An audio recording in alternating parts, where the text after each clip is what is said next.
Fijn dat je allemaal weer kijkt naar het kniphuisje van Franske. Sommige dames die kunnen heel preuts zijn en uit de huurtje doen. Ja, maar zijn ze wel zo preuts en zo deftig, ja. De deftige tennisclub.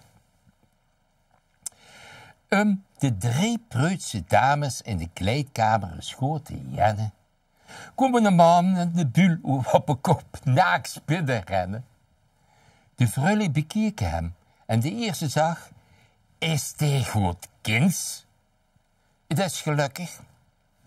En dat weet ik zeker, niet mijn eigen mens.